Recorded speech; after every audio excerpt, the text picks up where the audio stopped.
Welcome to Thinking Through Autonomy, a podcast to help you understand the promise and impact of autonomous land and air vehicles in our world. I'm Ken Dunlap, managing partner of Catalyst Go, taking you on this journey. Hear and read more at thinkingthroughautonomy.com. Now it's time to take your hands off the wheel, foot off the pedal, hand off that throttle, and let's go. Welcome to this edition of Thinking Through Autonomy. In this three-part series, we're talking with Israel about innovation and creativity. In part 1 and 2, Israel defined innovation and creativity for us, and how creativity comes with a downside, or a dark side of the force. We wrapped things up in part 3, thinking through the ways in which we can bring creativity to our workplaces. Israel, we're focusing today on what managers and executives need to think about when they decide to make a commitment to fostering creativity in their workplace. And it occurs to me that maybe not every workplace needs a workforce full of creative people, that perhaps they need to balance the creativity with people who actually have the ability to take the idea and turn that into a product. And I think you call this, creative people, and then you have practitioners. Can you talk to us a little bit more about the identifiable groups of people on the creativity spectrum and how a manager or other senior executive needs to think about how they structure their workforce and their team building exercises and their enterprise to leverage creativity? I've observed 4 types of groups from the creativity standpoint.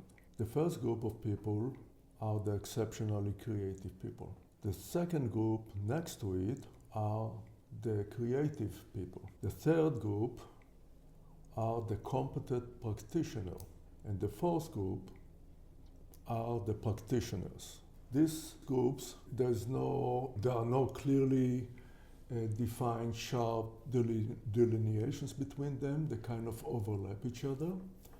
But nevertheless, those are very important to recognize because different positions in the workplace require all of these people. For example, in a research and development area, or a very, very aggressive, innovative company, or a company that tries to be very innovative, the HR and upper management would probably be wise to look for exceptionally creative people, whether they are engineers or technicians, support personnel. But in this case, there will be a high value of having a relatively high percentage, let's say 15 to 20% of exceptionally creative people, and also competent practitioners. Competent practitioners are the individuals, let's say engineers, that are able to take certain ideas, new ideas, and implement them in a very reasonable, effective way.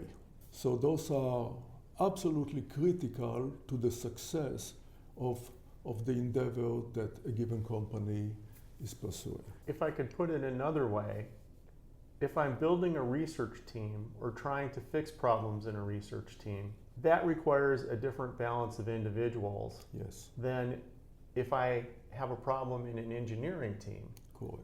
But I want to give you another, a counter example to a highly innovative company or organization. In situations where there are jobs that are highly repeatable, let's say assembly line, let's say in the automotive industry or even the aerospace industry, the company may be very well equipped if they have the lion's share of their employees being competent practitioners and practitioners, because it does not require a high degree of problem solving and innovation. So it really is dictated by the type of job that a given company is pursuing.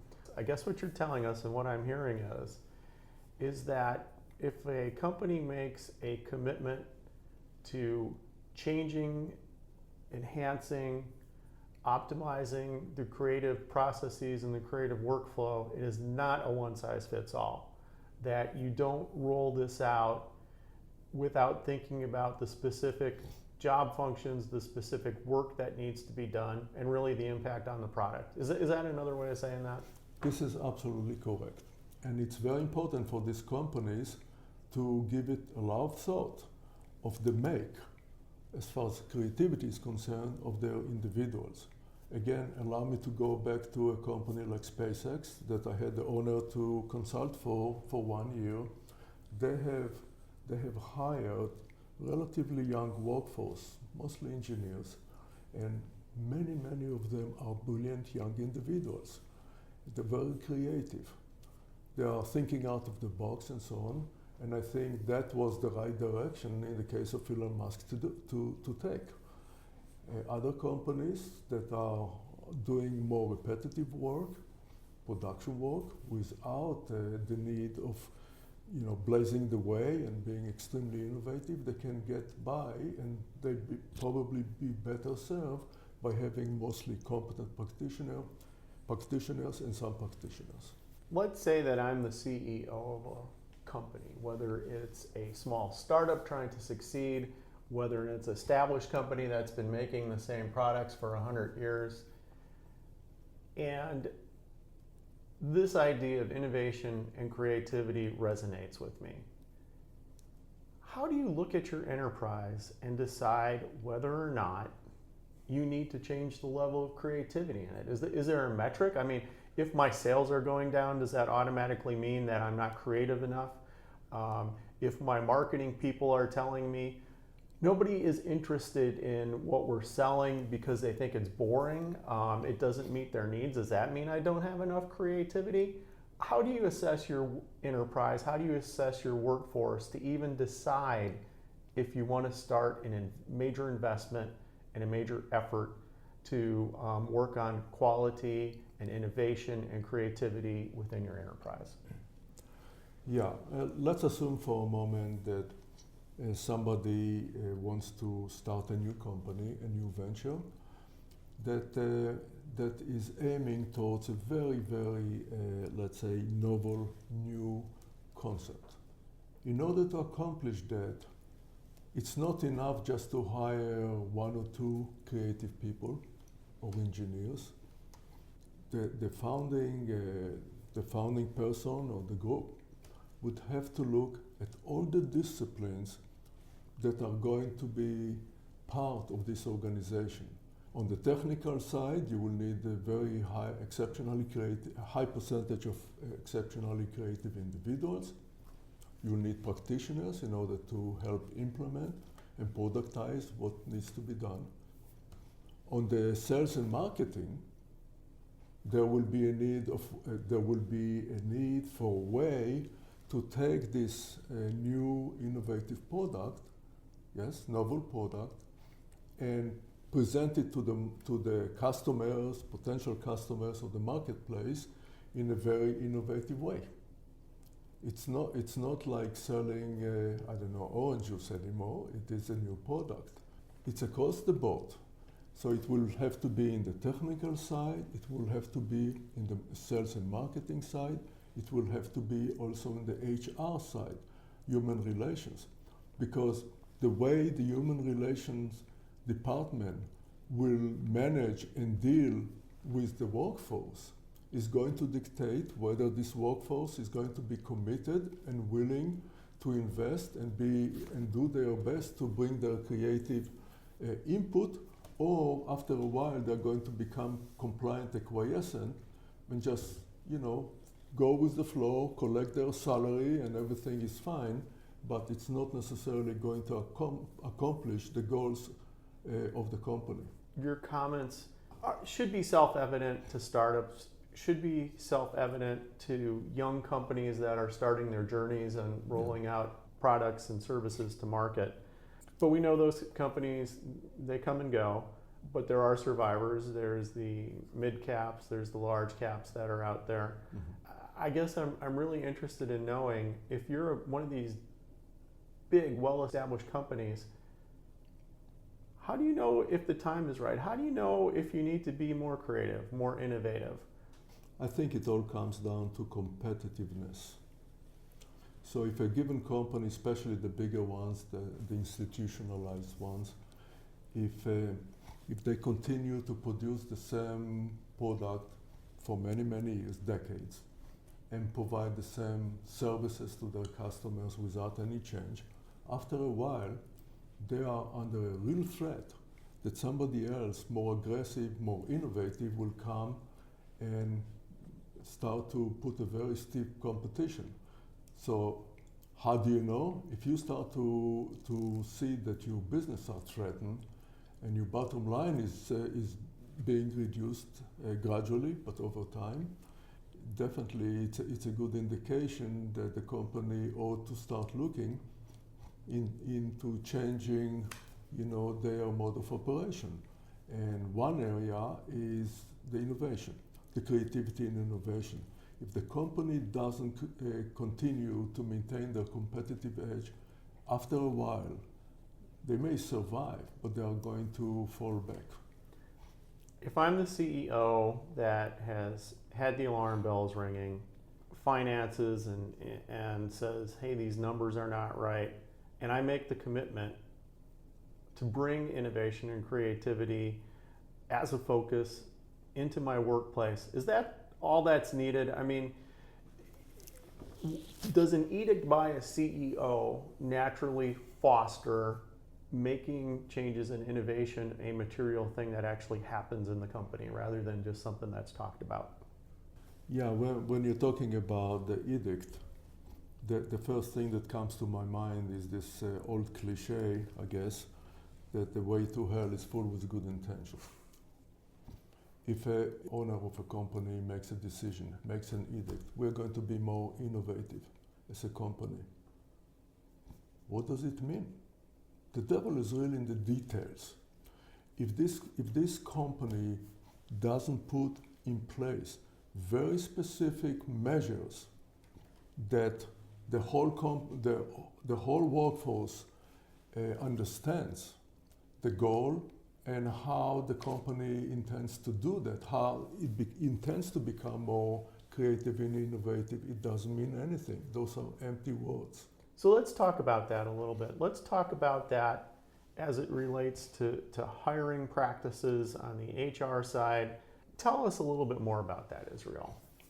Yeah, so we talked about first having to identify the type of creative talents and the level of creative talents that different companies would require to accomplish what they intend to do. Allow me to go back to a few basic requirements, in my opinion, that I've observed over the years. For example, often it's required for a company who aspires to be an innovative company to come up with very well-defined approach or strategy of securing and protecting their intellectual property, such as patents, trade secrets, and so on, and how to actually exploit it in the marketplace. What I've seen, there are some companies that talk about innovation. Everybody talks about innovation. Every company in the world is innovative, or they think they are, but they don't have a clue what to do with intellectual property. So let's say for a moment, they have a very talented workforce, very creative, and they start to prepare, to submit some inventions that are based on their new concepts that they have proposed or advanced. If this company doesn't somehow make sure that those inventions are protected, exploited, what is the point of retaining these people in the long run? It's a good way to have patent attorneys writing patents, perhaps, or marketing people talking about things. But if you don't really protect this intellectual property, in the long run, you didn't do anything. And then presumably you're wasting your time on the rest of the exercise. You're wasting your time and you're wasting your money. Let us assume that we actually have protected our IP, that we're getting and extracting value out of that IP. What's the job of human resources in all of this? What are the foundational things that HR needs to do to change the innovation and creativity culture, or enhance what's there already, quite frankly? First, the job of the HR department, from the creativity standpoint, is to work with upper management in identifying the type of creative individuals and their level, percentages, that their company needs. So you're going to balance your workforce and balance your teams. Yes. Second part of the HR is to actively go out and find these people, both the competent practitioners, exceptional creative individual, just to fill up that HR puzzle for the company. The third one, which is, in my opinion, one of the most important one, is to put a culture in place where individuals or the employees are feeling vested in the future and the well-being and success of the company. More specifically, we have in the United States a culture where we are very risk-averse. We make mistakes, especially in research and development. It doesn't always turn out to be the first time. HR has to work with management and indoctrinate their employees that it is okay and it is important to be open and communicate and share their errors and failures, because people learn from errors and failures, and if they keep them to themselves and try to make sure that they look good or they're not embarrassed, it's not doing anything for the company. I think what you're saying is failure is an option. Failure is not as desirable as success, but it is essential to be recognized and be dealt with and learn from. And tolerated. And tolerated. Okay. Tolerated. The other area that HR has to be involved with is to develop well understood career planning for their people.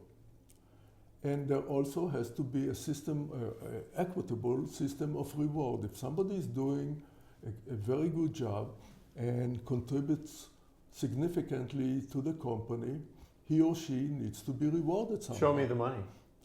You say that. Okay. Maybe the employees will be willing to work on coupons. You know?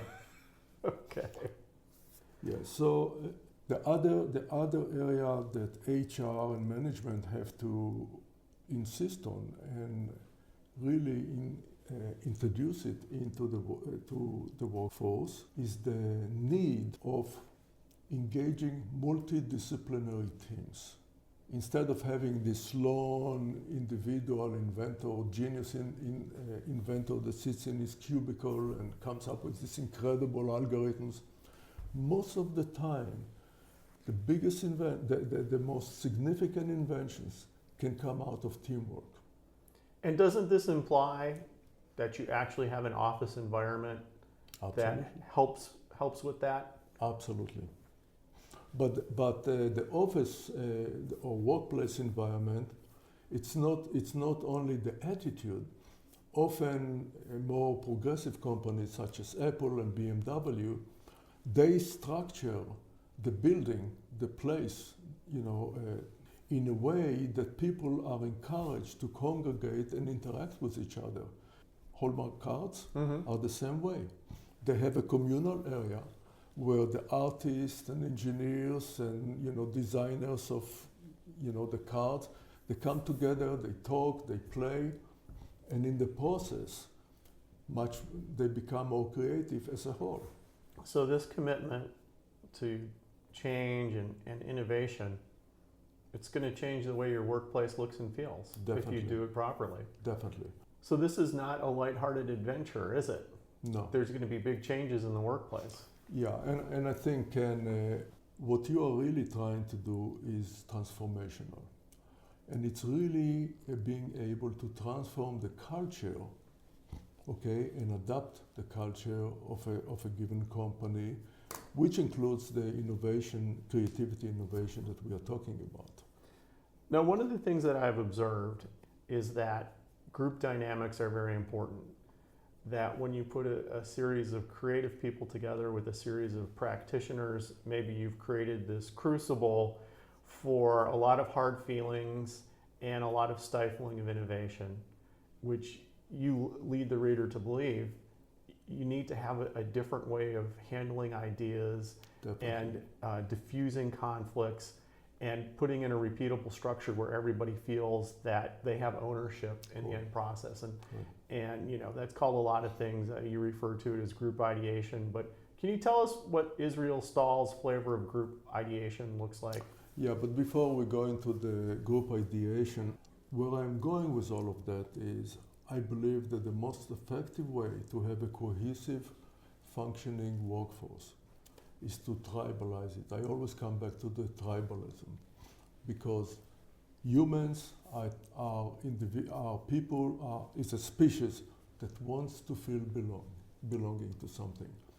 And if management is able to take the employees and feel that they are together, that they can work together, collaborate with each other, build upon each other towards a goal, I think the company, the chances of them succeeding, at least in the creativity area, are much enhanced. Creativity has to be fostered and encouraged. It doesn't come from nothing. And by putting these people together, I think that's the way to do that. Now, you talked about group ideation. Group ideation. That's one of the most powerful tools of developing new ideas. Instead of having individuals becoming the sole inventors, often taking the creative abilities and the different perspectives and expertise of different individuals and make them collaborate is more effective in coming up with very, very good solutions to different problems, which are inventions. But that's not putting the right people in a room and closing the doors and walking away, is it? I mean, don't they need to have some sort of tools to guide them on these discussions and Yes. the interactions?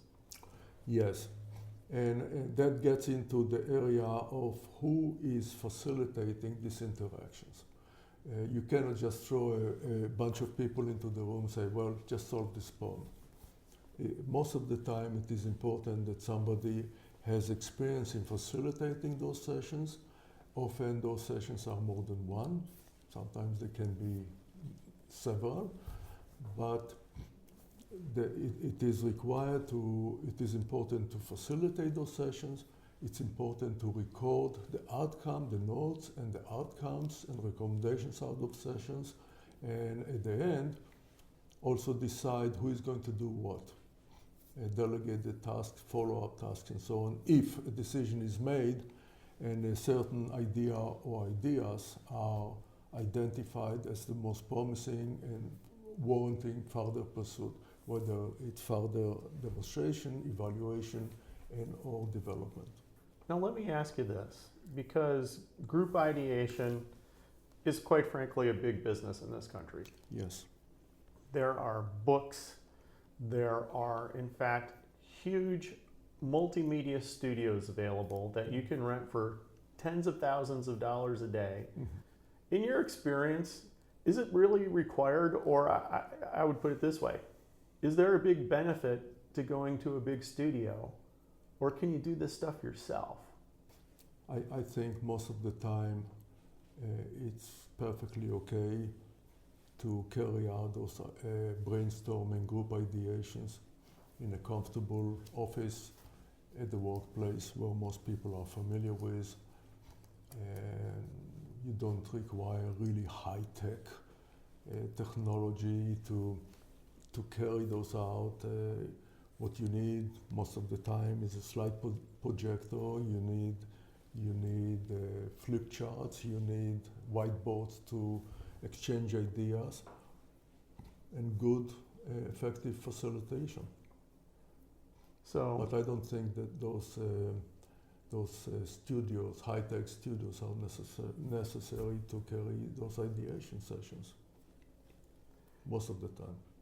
I want to turn the focus of the last couple minutes of this podcast to the idea of benchmarking progress, taking assessments of whether or not your commitment to, say, ideation, to changing the creativity and the innovation culture in your workplace can be measured at all. How would you measure that? How would you benchmark it? How do you know if you're really making an effect on the organization rather than people coming up to you, slapping you on the back and saying, boss, this is the best thing that's ever happened to our company. This is great. How do you establish where you are and where you need to get to?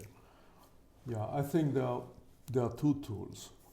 One is to employ quantifiable decision-making matrices that are established with criteria that are identified by different team members that participate in certain projects focused on solving a problem or problems. So the decision-making matrix is one tool. The other approach, to answer your question more specifically, is to develop what I call the CCQ. I call it the corporate creativity quotient.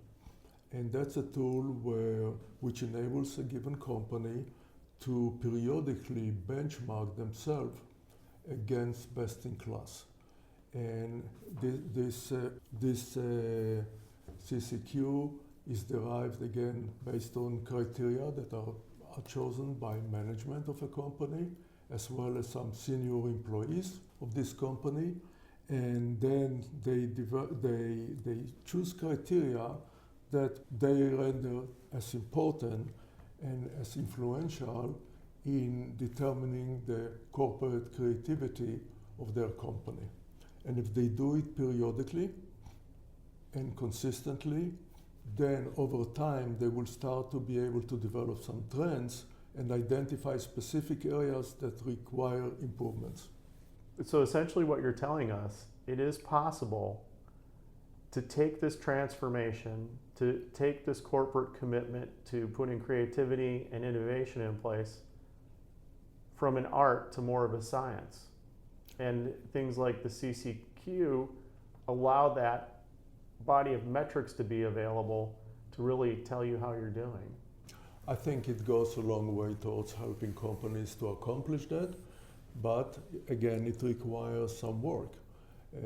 Each company, if they decide to use the CCQ index or quotient, will need to develop the criteria. But once this set of criteria are being established by a given company, this set will belong to the company, and they will use that set, this matrix, to establish the CCQ periodically and identify ways of how to improve their creative output.